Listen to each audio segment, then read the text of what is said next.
اکثر لوگ اس چیز کو نہیں سمجھ پاتے کہ سال گزرنے کا کیا مطلب ہے، کیا ہر روپے پہ سال گزرنا ضروری ہے؟ اب دیکھیں سال گزرنے کا مطلب کیا ہے، پہلے تو اس کا مطلب سمجھ لیں۔ سال گزرنے کا مطلب یہ ہوتا ہے، اچھا اس میں ایک بات کی وضاحت میں کر لوں کہ زکوٰۃ میں یا جو بھی اسلامی احکامات ہیں ان میں قمری یعنی چاند کی تاریخ کا اعتبار ہوتا ہے، شمسی تاریخ کا اعتبار نہیں ہوتا ہے۔ یعنی جو ہمارا قمری کیلنڈر ہے، چاند کی تاریخ کے اعتبار سے جو کیلنڈر ہمارا تیار اسی حساب سے آئے ہیں۔ اس میں لوگ غلطی یہ کرتے ہیں کہ تاریخ میں لوگ جو ہے نا وہ دوسرے تاریخ شمسی تاریخ کی طرف جاتے ہیں، حالانکہ اس سے جو ہے نا سال پہ فرق پڑتا ہے۔ تو بہرحال ایک بات تو یاد رکھنے کی ضرورت ہے کہ جو سال ہم دیکھیں گے وہ قمری اعتبار سے دیکھیں گے۔ دوسرا ہمارے یہاں لوگوں میں یہ بھی ایک رواج ہے کہ لوگ اکثر رمضان میں زکوٰۃ دیتے ہیں اور لوگ سمجھتے ہیں شاید زکوٰۃ رمضان میں ہی دینی ہوتی ہے، حالانکہ ایسا کچھ بھی نہیں ہے۔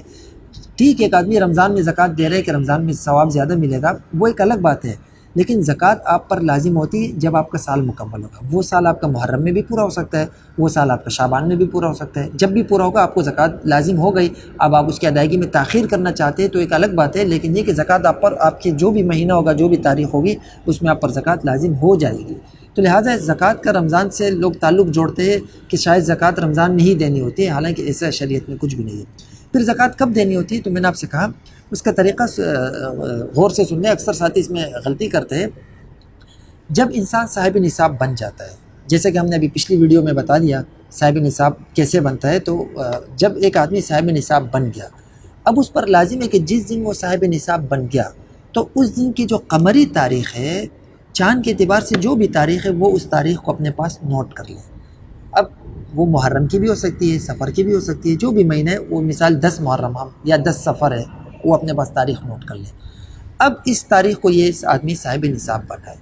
اب درمیانے سال میں آپ کو پتہ ہے انسان جب کاروبار کرتا ہے یا جو کچھ بھی کرتا ہے تو پیسے بڑھتے بھی ہے، گھٹتے بھی ہے۔ ظاہر ہے ہمیشہ ایک رقم انسان کے پاس نہیں رہتی ہے، کبھی انسان کی جو ہے نا جائیداد بڑھتی ہے، کبھی کم ہو رہی ہے، بڑھ رہی ہے، کم ہو رہی ہے، کاروبار ہے کبھی اوپر جا رہا ہے، کبھی نیچے آ رہا ہے۔ تو اس سے کوئی فرق نہیں پڑتا۔ ہو سکتا ہے درمیانے سال میں جس دن یہ صاحب نصاب بنا تھا اس کے پاس 10 لاکھ روپے تھے اور درمیانے سال میں یہ رقم 10 کروڑ تک پہنچ گئی، اور یا ہو سکتا ہے 10 لاکھ سے کم ہو گئی، تو اس سے کوئی فرق نہیں پڑتا۔ اب یہ بندہ یہ کرے گا کہ اگلے سال جب یہی تاریخ آ جائے گی، مثال 10 سفر کو یہ پچھلے سال صاحب نصاب بنا تھا، اگلے سال 10 سفر جب آ جائے تو اسی تاریخ کو یہ دوبارہ سے بیٹھ جائے اور اپنا جتنا بھی سونا چاندی مال تجارت کیش وغیرہ ہے ان سب کا دوبارہ سے حساب کتاب کر لے۔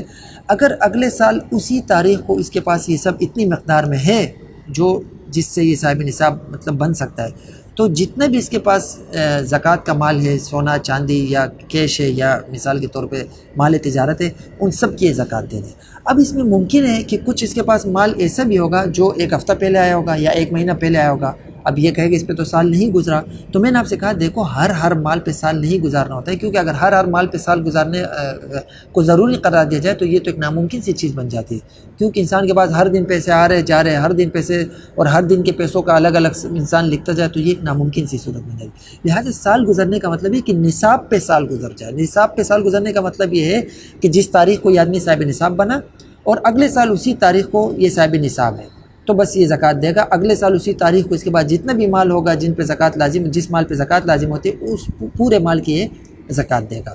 تو درمیانے سال میں چاہے وہ مال بڑھے یا گھٹے اس سے کوئی فرق نہیں پڑتا۔ ہاں ایک صورت ہے جس میں سال پہ فرق پڑتا ہے، وہ یہ ہے کہ ایک آدمی ایک تاریخ کو صاحب نصاب بن گیا، اب درمیانے مال میں ہوا یہ کہ اس کا جو مال تھا وہ مکمل طور پہ ختم ہو گیا۔ جیسے بعض لوگ ہوتے ہیں کاروبار میں اتنا نقصان کھا جاتے ہیں کہ بالکل ان کے پاس مال بالکل نل ہو جاتا ہے، صفر ہو جاتا ہے، تو ایسے میں جو اس کی جو تاریخ اس نے اپنے پاس نوٹ کی تھی وہ تاریخ اب اس کے اعتبار نہیں رہا، کیونکہ ابھی صاحب نصاب ہی اس کے پاس تو کچھ بچا ہی نہیں ہے، تو بالکل غریب ہو گیا۔